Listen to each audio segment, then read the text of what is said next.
Digital platforms are all around us.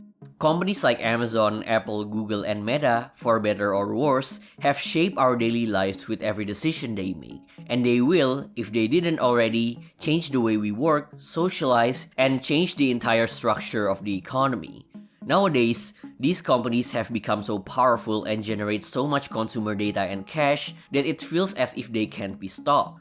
Proponents of digital platforms and tech companies argue that they are creating a future that will open the world to new possibilities, like the profession of a YouTuber, a freelancer, or an Uber driver, that can work on flexible schedules, freeing them from their oppressive 9-to-5 jobs and become a fully independent, be your own boss entrepreneur, while at the same time creating value for its consumers like you, who are now watching this YouTube video.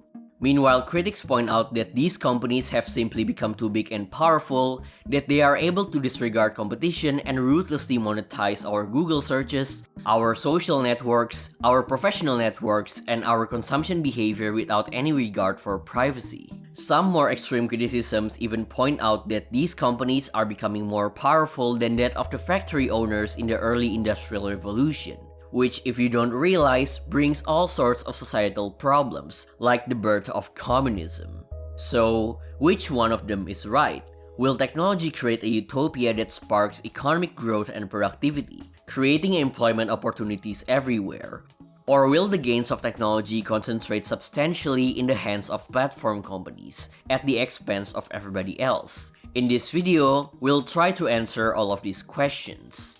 Okay, so one issue that most skeptics flaunt is that these companies are so big and are able to monopolize each market segment that they are dominant on. On the surface, this is true. Google, for example, controls 91% of the market share on search engines, with other companies like Yahoo and Bing fighting over a minuscule remnant, struggling to even survive. This is all due to a phenomenon that we can call winner-takes-all economics, when a single company receives the majority of available profits and the others settle for scraps, just like Google with the search engine market. In these markets, it seems like the network effects are so powerful that when a company quickly enters a new market and attracts customers, those customers end up attracting more customers, allowing them to collect more data and offer better services that in turn attracts more customers.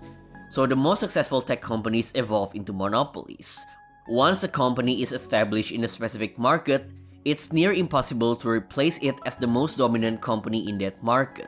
This is a problem because it allows for some anti-competitive behavior that creates market failures. When market power is concentrated in the hands of a single company, consumers are in a weak position to influence the company's behavior because they have few alternatives, and the company doesn't need to cater to consumer demands. Under a monopoly, the company will oftentimes produce poor quality goods or services while pricing them way above marginal costs. This is why, at least in theory, monopoly is undesirable and we should encourage competition. But you might notice something strange. Big tech companies, with their massive market power, actually don't fit this criteria. Because although these companies are big, they don't provide mediocre services while excessively pricing them. A monopolist is a lazy company. It doesn't invest in R&D, doesn't invest in marketing, and doesn't invest in people. But tech companies are the exact opposite. Most people use Google because it's the best search engine, not because Google is mediocre and they don't have any other alternatives. If you think Google is the winner in search, Meta in social networks, and LinkedIn in professional networks, then you're only half true. Because all of these companies make money, at least in part, by selling advertising to marketers who want to reach more eyeballs. And so far, none of them has won the ad market yet. In fact, they are all competing with each other for advertiser dollars. Furthermore, in the technology sector, network effects also work in reverse and can destroy value at breathtaking speed. When consumer traffic drops a little, then a few creators or sellers and advertisers leave, making the platform less attractive. Then traffic reduces a little more creators and advertisers leave, and suddenly the company lost its dominance. Companies like MySpace learned this the hard way. So although we do see big tech companies dominate their respective market, in the end, they still fight for the same advertiser dollars. This is why we don't see tech companies using their dominance to increase prices and stop innovating. Not because they don't want to, but because they can't afford to do so. Now, just because digital platforms aren't a monopoly doesn't mean that there aren't any problems with their dominance.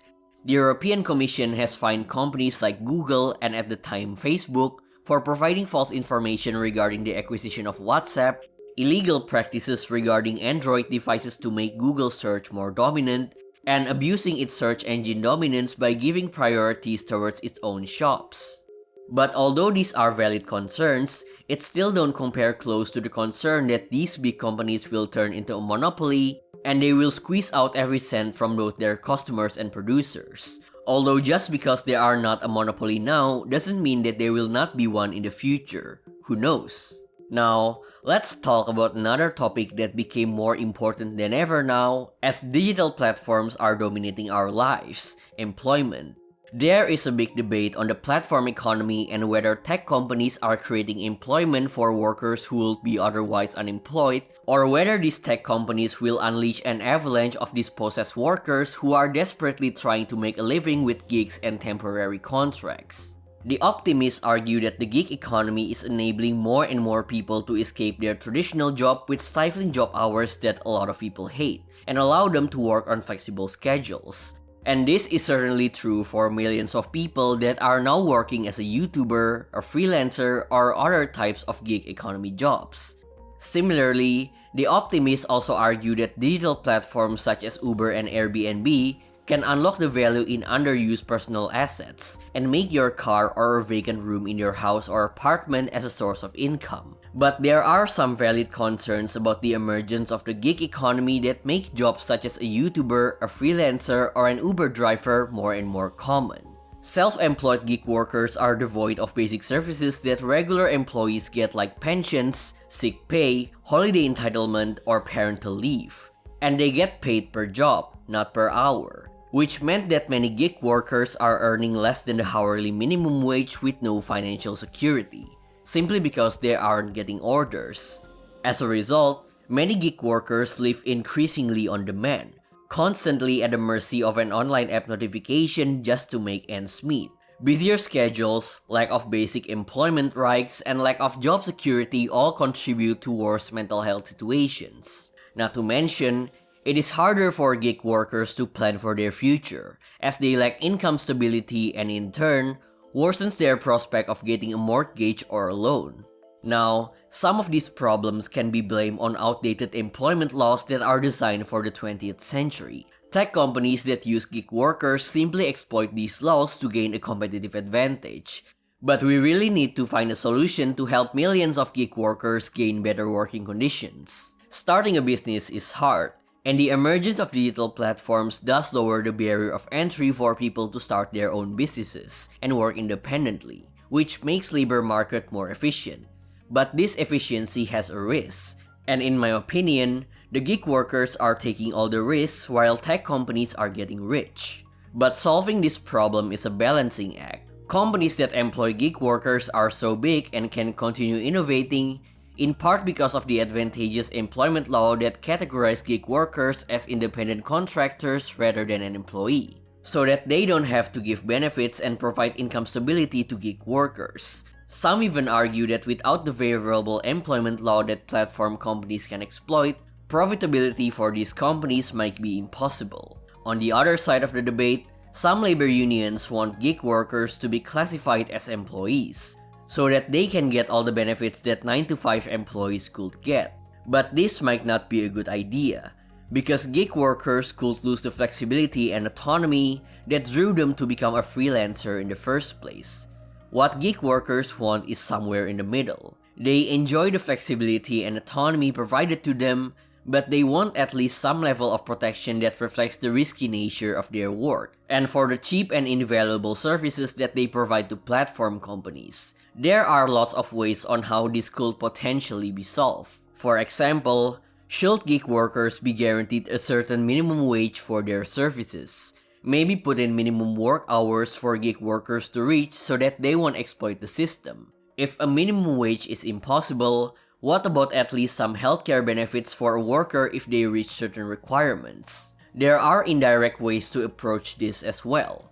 Maybe introduce more competition by providing additional constraints so that platform companies need to offer competitive wages. These are just some hypothetical solutions that may or may not work, but it's worth considering. It will be interesting to see different responses from different countries. Even different US states may come to different answers, and it looks like we will soon see the gig economy exist in some sort of dual state. There will be states that go with regulations and states that go the other way, and the outcomes will affect millions of people that are dependent on digital platforms for their income. This is Doverhill, and see you next time.